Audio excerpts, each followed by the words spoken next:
It's not like other jobs. So the conclusion here is, I've just been talking about this, I mentioned this at the beginning. Recruiting is complex, death rates high as expected. Never would have figured out a Markov because I'm not a mathematician. Elite office holders, are they tourists? Are these guys that just drop in from other offices, collect some money, and go on their merry little way? I don't know. We can see that maybe there is emerging in this lone men. People of one office, and these are referred to all the time in contemporary books. The guy whose fragility is that he has one office and no other source of honor. What happens if he loses his office? Regional variations hypothesize that people, younger sons of gentry, older sons of gentry, come from poorer counties. It's a vehicle of advance. It's a way forward. Court, very ambivalent. It's multi-layered. Once you decide who your captain is, you have to run it by the Board of Governors, the Privy Council, and in the reign of Elizabeth, a very interesting filtration system is done by the ladies of the court, because of course it's a female-dominated court. So marriage patterns will become very important. Kinship patterns through the female lines. We can see this. Crossover of personnel, Low Countries to Ireland, expedition experience. All these different aspects of a military culture, how are they brought together? How do you get in? Do you volunteer and then hope you get hired? Is your dad a captain and therefore he makes you a captain? The oldest captains. These are the interesting ones because I see them as being maybe our tie-in here to the Hispanic Baroque. It's very clear that at a certain point, the Spanish have the best army in Europe. And they have the most extensive fighting experience and probably the greatest amount of that military expertise. And the English are babies by comparison to this. They're more or less imitatory. Their military experience is kind of mimetic. They're drawing in. But it's just not an employee. So finally, this is Mike, I guess. Challenge as well. We can talk about this a bit. Yeah. So obviously the challenges here are data entry. It did take us a period of time to sort of sort out exactly what data would be collected. Gathering the data. Bill can tell you all sorts of horror stories about how to find the data and where to find it and so forth. But getting it into the database. I mean, until you have the data there, you can't really do much. Data validation. We're actually just starting to kind of go through and do that.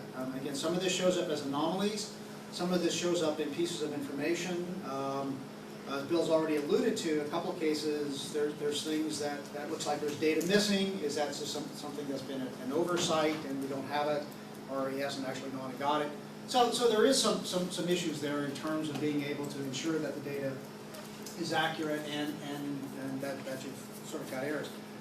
Entry errors. We've actually found entry errors. So, for example, there was one that, and I think I've corrected it, but they've actually entered the data with they entered a date with the numbers inverted. So instead of 1595, say, it was 5195, which is a perfectly valid date to the database. Probably doesn't make a whole lot of sense in terms of any other 3,000-year-old captain. Yeah, so I mean, you do run into these issues. I mean, that's not caught by the database. It relies on people to do those things. So you do need mechanisms and tools to actually do the validation of the data. Extraction. Basic database queries are very easy to do.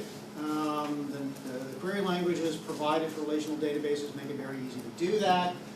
The challenge is, and this is beginning to become much more of an interesting computer science question, is that the kinds of queries that Bill wants to ask, it doesn't really do very well. The kinds of questions that we're asking deal much more with relationships and in terms of what ifs. And so right now, this is done by extracting data out of the database, and I have a set of software and programs that will actually run this and then analyze it and generate other kinds of data. So the analyses today really do require some data manipulation. The visualization obviously requires data manipulation, and that's the result of basically software to build the Markov graph. Databases just don't give you that.